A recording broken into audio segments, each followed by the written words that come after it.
3, 2. Hello again, everyone, and welcome back to another episode of On the Range Podcast with Warhog Tactical and Kelley Defense. I am Mark Kelley from KelleyDefense.com, and join with me, as always, is my co-host and friend from Warhog.com, Rick Hogg. How's it going, buddy? Man, Mark, it's going great. Just want to thank you, the viewer, listener, for giving us your most precious commodity, your time to tune in. So we've got Ryan here from Radian. He's going to talk about some new stuff you guys got going on. So, Ryan, welcome to the show. Absolutely. Thank you guys for having me. We're here working out of the Canik booth this week, promoting the Prime-Radian. So I brought one over. I was able to sneak one away from the booth. But this is our Prime-Radian. Started as the Prime from Canik, which was Concealed Handgun of the Year just last year. Mm-hmm. What we did was shorten the slide, and we added our Afterburner Ramjet, which is our ported pistol barrel and micro compensator. So you get that flush compensator look that everybody loves. You maintain that footprint of the original Prime, so you maintain all that holster compatibility. Nice. The other product that we added was our backstrap and magazine well. It's one of my favorite products we make. This is obviously a new model, but we do make a similar product for the P365X macro grip module. Mm-hmm. And like I said, this is one of my favorite products. It's got a really nice palm swell that just gets you really high up into the beaver tail, and then a nice ledge on that mag well for that pinky. Yeah. Just gives you that much more grip control and ability to reduce recoil even further. Speaking of recoil, we're still finalizing our testing to arrive at a final number for the recoil reduction, but it's looking like it's going to be right in line with the rest of the family, right around 40%. So wow. It's pretty incredible. I've got to shoot this gun quite a bit, and it's just a pleasure to shoot. It's a really nice size. I think it's kind of right in there between a Glock 19 and a Glock 45. Mm-hmm. A little bit of a steeper grip angle. Comes with 17-round mags. Comes with tritium night sights. Just as you see it, it comes right out of the box. Yeah. Canik is kind of known for the package that they include with their handguns. So it'll come with a hard case, a holster that's configurable inside and outside waistband. Yeah, we're super excited about it. Launching at the end of May, so we're about a month out. The Prime was, I think I mentioned that already, was Handgun of the Year just last year. Mm-hmm. Wow. I think they sell them for about $600. We sell our barrel and compensator for $400. We sell our backstrap magwell for another $150. So value proposition is in there at like $1,150, $1,200. Yeah. These are going to be MSRP $899. Nice. MAP is $850, so $849. So we'll see these on the street for $850. That's a lot of gun for $850. Yeah. And one thing I want to hit on your afterburner, right? And I'm going to have you articulate a little more. Yeah. But if we kind of see this little screw down here, right? The unique thing I find with your barrel combo is now my comp isn't hard fixed to the slide. Exactly. So that is a system that we call intralock that refers to the tapered screw. So our ramjet ported pistol barrel is not threaded. So in states where you have threaded barrel restrictions, it's a non-issue. The barrel will just have a V-groove kind of in the bottom of it that locks, secures, and times your compensator. Nice. You torque that down to 15-inch pounds, and it's good to go. With a traditional compensator that you screw onto a threaded barrel, you're going to screw it on. It's not going to be timed right. You're going to pop it off. You're going to shim it. You're going to continue that process until you get it where you want it. Yeah. And then you're going to rock set that to the end of your barrel. Yep. And that's not coming off until you throw it in the spaghetti pot and burn it off. So a really, really cool and kind of ingenious way to add a compensator to a pistol or to a pistol barrel. We're seeing industry-leading recoil reduction in our Glock line. We get 44%. Nice. Some of the SIGs are right in there at that 39-40%. Like I said, we're expecting this to be kind of right in that same vicinity as the rest of the family. So very excited about it. Like I said, I think I already mentioned too, I've been talking to a lot of folks today, so I apologize if I repeat myself, but you maintain that same footprint as the original Prime, so you got all that holster compatibility.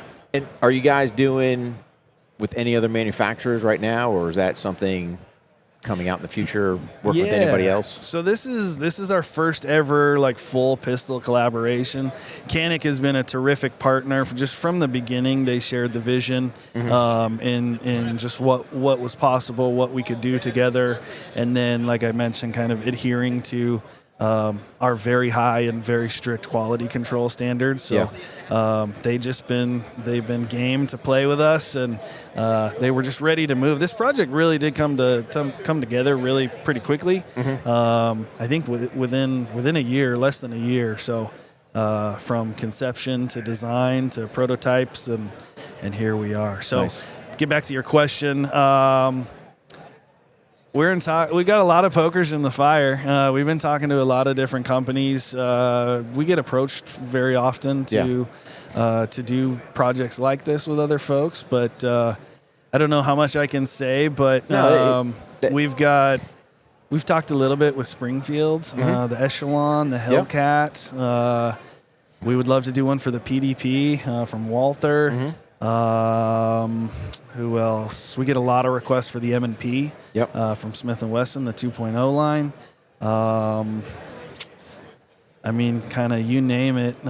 We've been in talks, and it's all going to be about who's agile and ready to go, but then also willing to commit to the standards that our customers expect from Radian weapons. Yeah, I mean, these compacts have really come a long way. I mean, that is all intents and purposes, a custom gun for that price point is unbelievable. Exactly. And that's something that you would think that someone put together, with all aftermarket stuff, and it looks fantastic. Yeah. And those compact guns are really starting to come out, where they feel real good, like a compact should.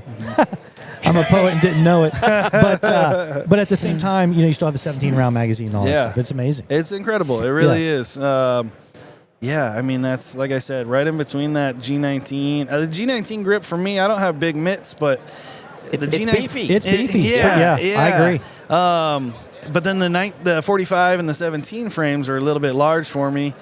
This just is such a perfect, happy little medium. Yeah. And it's fast. It is a flat shooter. Those follow-up shots are quick. You're not, especially with an RMSC cut, you're going to have a smaller window on whatever dot you end up running. You're not going to lose that dot out of your window, so target reacquisition is going to be that much faster, which means more rounds on target accurately and faster. More quarters. That's right. That's right. So when it comes to comps, I know you got some comps out there in the market that are finicky as far as what they like to use. Sure. How is yours? You guys find any ammo that it doesn't like to run? We don't advertise any ammunition restrictions other than our full-size guns, like the 17. Once you get that little bit longer barrel length, I think on those we advertise it was engineered specifically for 124 grain and heavier. I guess I should have clarified. Right now we only make comps for 9 mil. So that's the only one that we advertise any kind of bullet weight restriction. And it's not even really a restriction. I shoot a 17 Gen 5 MOS with 115 grain all day in competition and don't have any issues. What we do see, a majority of, you mentioned finicky, a majority of the issues that our customer service team does see is typically related to grip. So as you are redirecting so much of that energy up and out, fighting muzzle flip and recoil, you're losing force that's coming backwards to help cycle your slide. So if you do not have a hard wall, there's nowhere for that energy to go to hit against and cycle. So if you have good shooting form, you can shoot anything you want. And spicier loads, like hot loads, that comp's only going to perform better. So it's a lot of fun. I don't think I've found anything that it won't shoot other than like really soft, like Jello shots or some of those real low recoiling rounds. Awesome. And then are you guys still full ahead on the rifle line? Anything new coming out rifle-wise? Absolutely, yeah. We this is actually our 10th year of doing the complete Model 1. So we've been talking a lot about doing a refresh. I know for sure we've been discussing a new length. Right now we offer 223 wild chambering, 300 blackout, and we just introduced a 6mm arc. We have rifles in, we do the 300 in a 9-inch. We do the 223 in a 10.5, 14.5, 16, and 17.5. We get a lot of requests for somewhere right in like an 11.5 or a 12.5. So I think we are going to split that difference and introduce a 12.5, Okay. which would be pretty exciting. That 10.5 is a little short for a 223, but getting those extra couple inches of barrel will be really nice.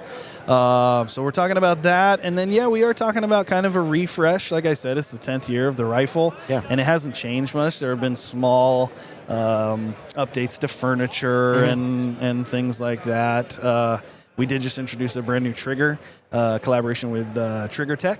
Okay. That we're super excited about. It's a single stage 3.5-pound cassette style trigger that has their zero creep technology. So it's a really fast trigger, really nice. We're about a month or two out from having a 2-stage as well. So that goes into our Model 1, obviously. Sure. So trigger update there. We've been throwing around some other kind of small updates just to, I guess, more so modernize that rifle. Some integrated ARCA sections, maybe.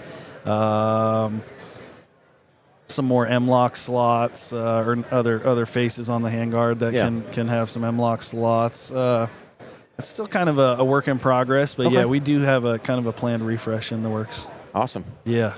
And then where can people find out more about Radian? Yeah, so we're on all the socials. Radian Weapons is our username pretty much everywhere, and then radianweapons.com. Yeah. So we always try to drive people to the website because we get too much censorship on our stuff, right? Sure. So we try to put things out on social, pulled, yank, violate, whatever. Sure. And they never tell you the why. Right. So Yeah. We're fighting it too. no, brother. I think everyone is. Yeah. So Yeah. Buddy. Well, thanks for coming on the show, buddy. Really Of course. appreciate it. Thank man. It was you, a lot of guys. fun. Absolutely. And for all yous who are watching or checking us out on the interwebs, make sure you go to ontherangepodcast.com because you may not see some of those videos, you know what I mean? And make sure you check out otrcrew.com for a good way to support the show and to always get a good amount of value with the content and all that other bonus stuff. So, Rick, as everybody knows, the crew members get the show continued over on the crew members page. And for the rest of you guys, don't forget, train hard, stay safe, and we'll see you on the range.